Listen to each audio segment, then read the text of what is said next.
Welcome to the Overstock Academy weekly podcast, where we help online sellers go from amateur sellers to elite online sellers in 8 weeks or less. We focus on finding on-sold name brand store Overstock products and reselling them online in places such as eBay, Amazon, Shopify, and even your own website. Overstock products are the same highly profitable name brand products that you know and trust, which basically means that if you do it right, they almost sell themselves. And the do it right part is what this podcast is all about. So to try our Ultimate Store Overstock course free for 7 days, just go to overstockacademypodcast.com/114. Then click on the link at the bottom of the page. That will take you to the free 7-day trial of our most popular course. We don't even ask for your credit card to access the trial. It is a true free trial and it's totally worth checking out. In today's episode, we have an interesting topic to discuss. It's a topic that comes up for most people, especially those who have a regular job as well as a side business, also known as a side hustle. You know, at Overstock Academy, we have found that most of our members arrive here from one of two paths. One, they either already have an online business but are suffering the agony of slow sales, or two, they have a full-time job or are a full-time parent and want to start running or are already running an online business. I mean, we do also have people who are retired, empty nesters, unemployed, among others, but majority can fit within those two categories. Now, one question that we get a lot is, should I quit my job to do this full-time? Or when should I quit my job to do this full-time? Now, this is not a decision to be taken lightly considering all that is at stake. And not one person, not even me, can tell you when you are truly ready to make the leap. You are the only one that will know if you are able to physically, mentally, emotionally, and financially be ready to commit to this business full-time. So without allowing any outside influences to determine your decision, I'm going to share several things with you that you should first consider before clocking out of your 9 to 5 for the very last time. But before we start, I want to give you a little backstory about myself because I do get asked a lot, how did I know it was the right time to take on my business full time? Now, if you've been listening to me from the beginning, you know that I didn't actually make that decision. And that decision was made for me when I was fired on my day off in front of my kids. On that day, I vowed to never leave my fate or the fate of my family in someone else's hands again. On that day, I lost all of my benefits, and the money I had saved up went to surviving the next several months until I figured out my next move. Now, I'm not here to knock anyone's source of income. I mean, it may be all you know, right? Most of us get nervous when things change. In fact, I used to be that way. We are the kind that end up getting kicked in the ass and forced to change. Now, on the other hand, there are people who are working but are absolutely miserable. I used to be one of those people too. They know they need to make a change, but they are either afraid or they just don't know what to do. All they know is that they need an exit strategy. Now, after my experience getting fired, I find it hard to understand when people talk about job security.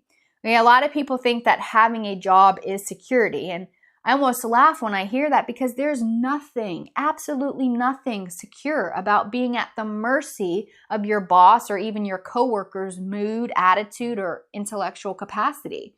Every day you go to work, you're basically walking on eggshells trying to please your superiors. I compare it to like walking on a frozen lake in the spring every single day. Sooner or later, you're bound to get wet, right? Most of us would rather work 80 hours a week for ourselves and our businesses than 40 hours a week for someone else's. And I'm guessing that that's why you're here listening to me. Overstock Nation, looking back at everything I have been through to the point of building, running, and later selling an amazingly successful online business, I can tell you this. Had I not been fired, I probably would still have ended up working for myself. But if I had time to plan and work out my own path, there are several things I would have considered. And here I'm going to share them with you. The first thing, examine your finances. Before you know where you're going, you should know where you are. Even the GPS in your car first determines your current location before it determines the fastest route to your desired destination, right? Now, in this business, your desired destination is to become a 5 to 6 figure elite online seller. You know that Overstock Academy is the fastest route to get you there. But you first have to determine where you currently are right now.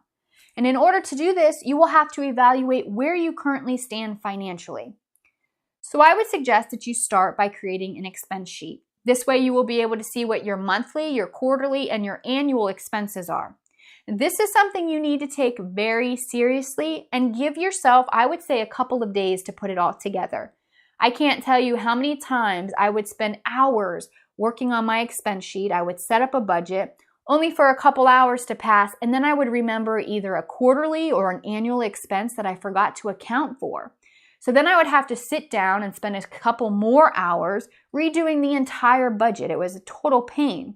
So be sure that you give yourself enough time to do this right. You're going to want to look at your bank statements from the previous 6 months to, I would say, a year, and take note of any charges that are recurring. A big thing you want to do is find out where you can cut expenses.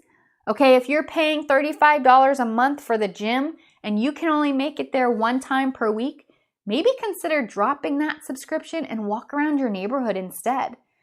You may have a monthly car wash subscription and you can never find time in your busy schedule to actually get your car washed. Hell, drop that too. A big one that I hear a lot of people talk of are music and book subscriptions. You know, they pay a monthly fee for music subscriptions or to hear audiobooks only to avoid listening to the ads. But this $10 fee, and maybe sometimes it's even higher, it adds up, right? Another one, don't get me started on this topic, is cable. This is another huge expense that has a ton of alternatives these days. The weird thing about cable is you pay for over 200 channels, but maybe watch 5. And that's if you even have time to sit down and actually watch something, right? So here's the deal, my friends. You want to go into your business as lean as possible. Have only the bare necessities and only add expenses that's going to help your business grow. Basically, anything that's not helping you or your business grow, consider cutting it. I credit this one point as the main reason I was able to survive the expensive and painful trial and errors that I went through in my business.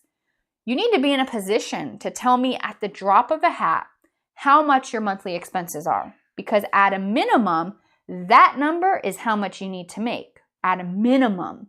That's why it's so important. You know, I start with this point first for this reason. A lot of people simply jump into business with no goal and expect to be successful. And at that rate, you might as well play the lottery, right? I've even had family members come to me with business ideas or asking for advice prior to starting a business. And usually it'll go something a little like this. Hey, Amy, I want to start a side business doing XYZ to make some extra money. The first question that I always ask is, how much are your current monthly expenses? And after that, I'm usually met with either a blank stare or a sentence that starts with, I think they're around blah, blah, blah. So before you go any further, nail this number down and don't guess it, nail it. Anything short of this, and you are truly setting yourself up to fail. The second thing to do is get everyone on board. This one's a little tricky, but it's crucial, okay? Your business life will be a lot simpler if you can get your spouse, your kids, if they're old enough, and even your family on board. Did you notice I didn't say your friends? Now, this is because most times friends will never get what you're trying to accomplish, okay? Plus, most people will measure their own success and failure based on your success or failure. You know when people say, oh, I'm so happy for you, inside they're probably thinking, why didn't that happen to me? I mean, I'm a good person too, right? There are very few people in your life that will support you through the rigors of business life. Your immediate family most times will, even though at first they may not. The reason is your immediate family has the most to gain or lose from your success or failure. When things are going well, they will cheer you on. They will take vacations with you when you make money. They will get awesome Christmas gifts from the amazing Overstock products you sell. On the other hand, right now, if your business sucks or your sales are slow or business is throwing you curveballs like mine did several times, guess who's dealing with your sulky ass? Yep, your family. Your friends can simply choose not to answer your calls or text messages But your family can't hide in their room and dive under the furniture every time you walk in, can they? A lot of times spouses are not on board, and it's simply just because they don't think it's possible to run an online resale business. A lot of people who doubt this business simply just lack the knowledge and the passion. I mean, let's face it, this is your dream. Don't expect everyone to automatically get it the first time you tell them about it. Sit down with them, show them the possibilities, show them the numbers that you're projecting. I mean, give them an example of what you will be buying the items for, and then show them online what the items are selling for. That way they can see firsthand the profit margins that are achievable in this business. People, even my own family, would say this to me all the time. How are you guaranteed to make money? Or, isn't that a huge risk? Why not just get another job? We all go through this. In fact, one night just recently, a gentleman got on our website live chat with his wife because she was skeptical. So we chatted with both of them for quite some time and we answered their questions and then they talked about it the next day. 2 days later, the gentleman signed up. So if that's what you have to do, heck, go for it. I mean, get them to email or chat with us. If you've been listening to me or interacting with us for a while now, you know that we are not salesy at all. We believe in giving you all of the info so you can make an informed decision on your own. Now, like I mentioned before, overstock products will never run out. The online marketplaces will always be there, so this business will always be available. If you're doing this right, like we guide you at Overstock Academy, you will make money in this business. Your job, though, is to explain that to your spouse and your family. Get them on board. They don't have to work the business with you, but their support is crucial for your state of mind. The third thing is you are going to want to be part of a community. Unlike working for someone else or in an office, running your online business can at times be a very lonely journey. There are days when you will feel like no one understands you and what you're dealing with.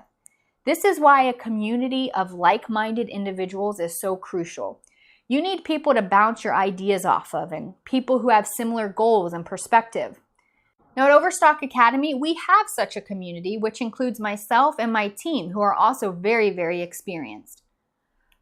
Also, meeting other online sellers face-to-face gives you the opportunity to meet other people with the same passions that you have. Like I mentioned in last week's episode, a fellow online seller was the one who gifted me my first box resizer, which turned out to be a huge money saver. In such meetings or online communities, you have the opportunity to talk about your successes, your failures, and ways to deal with current events that are happening in the online selling world. You get to talk to people who actually, I would say, quote unquote, get it, right? Now, online forums are great for venting and seeking experience from other sellers, but either meeting with a coach or within meetup groups face-to-face gives you a sense of confirmation that what you're doing is actually working. You get to avoid the chat group drama too, if you will.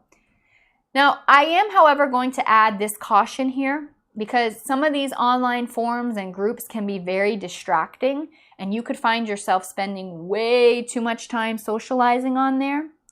Another thing to be careful about is what I like to call the blind leading the blind syndrome. Whenever in doubt, reach out to myself or my team to validate the answers you are getting before you waste your time implementing a tactic that won't work anyway. The fourth thing is going to be to create a daily schedule, and this is an absolute must-have. I'm actually going to be doing an episode within the next few weeks focusing on creating and maintaining a daily schedule, but let's just touch on this a bit today. You will not be able to wing your days, okay? You will need to plan out your entire day, and I would say you can either do this the night in advance or plan out your entire week in advance. You cannot wake up each day and say, oh, today I'm going to spend, let's say, 9 hours working. It's not going to work that way.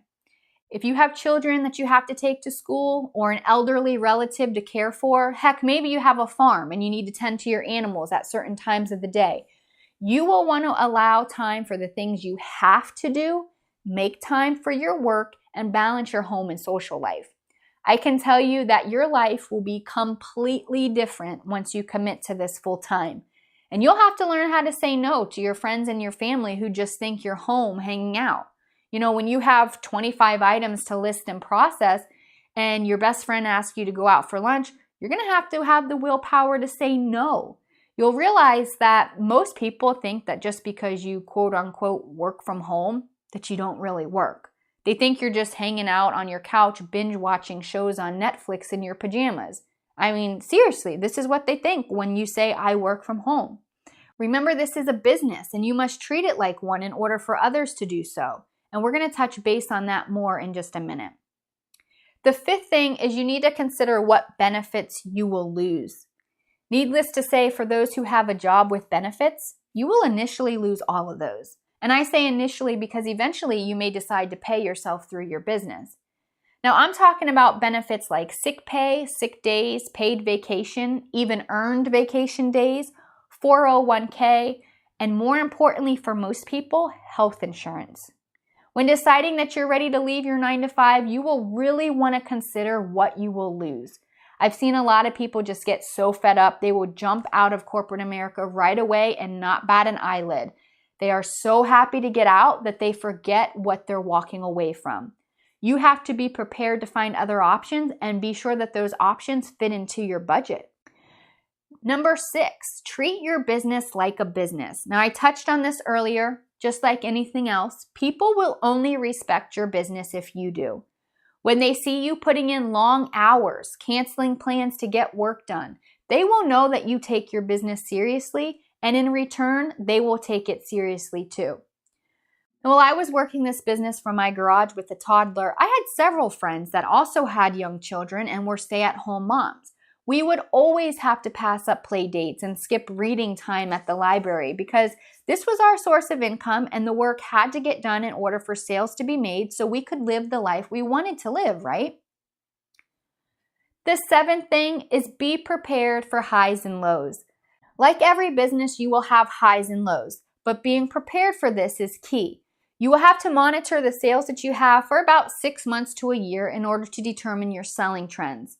I can tell you that for me, from October to February was the busiest period. So being prepared for summertime was key, whether it be that I switch up my items a bit to be more summer-based or simply just being ahead of the trend to get in on those early sales.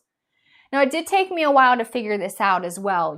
Sales were booming October through December because of the holidays. And then from January to, I would say, around March, everyone is spending their tax refund money. For me, sales started to slow down between April and May. And then from June to August, I would find myself questioning what the heck was really going on. And it wasn't until monitoring this for about 2 years and also talking with other online retailers that I found that this was the norm with online selling.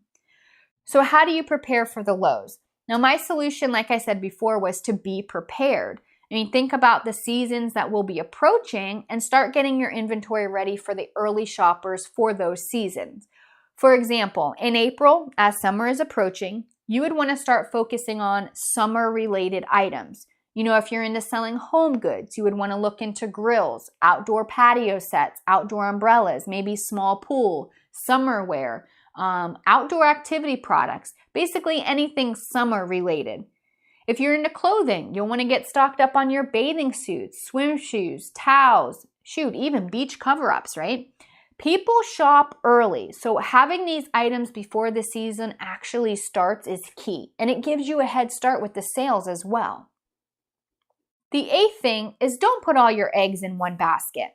So we've all heard that saying before, right?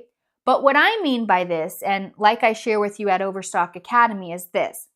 You want to start with eBay, expand to Amazon, and then grow into your own website along with other online marketplaces.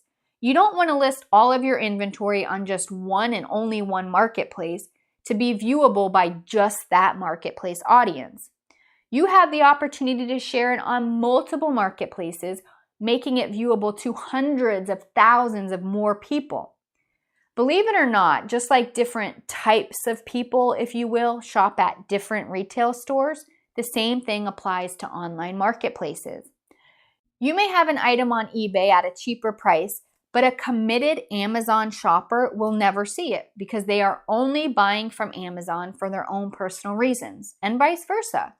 Another reason you want to get to the level of listing your items on multiple marketplaces is because prices on each marketplace are different. If you use the pricing technique that we share at Overstock Academy, you may be able to list an item on eBay for, let's say, $49 at the highest in order to stay competitive. However, you may be able to list the same item in the same condition for $79 on Amazon or vice versa.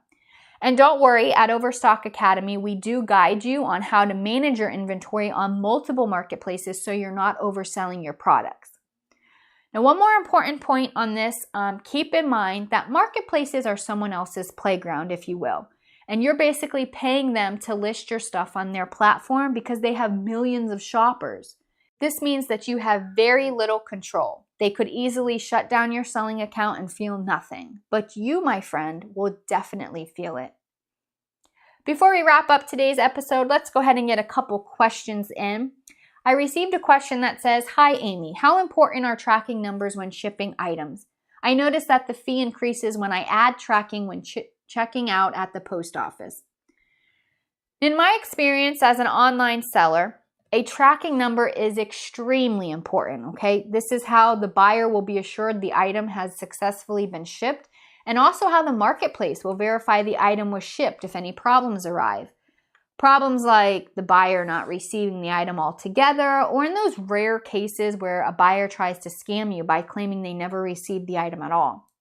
When using the eBay platform to print your label, a tracking number is included, so consider doing that. It's there and it's no additional charge. A pro tip, if you do not print your label directly from eBay, you will want to make sure that you go back to the sales details and mark your item shipped and also enter the tracking number yourself.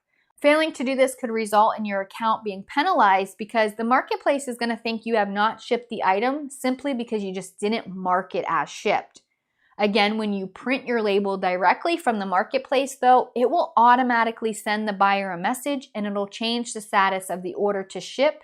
And within that message to the buyer, it will provide a tracking number. So I would pay the small additional fee and get the tracking. It protects both you and the buyer. The second question comes from Anthony Burke. He says, "I have been shipping everything flat rate since the boxes are free. However, I think I could save by shipping regular mail. Did you ever notice this to be true, and what methods would you suggest using?" Well, Anthony, since I don't know what type of products you are shipping, I would just tell you my experience with flat rate boxes in general.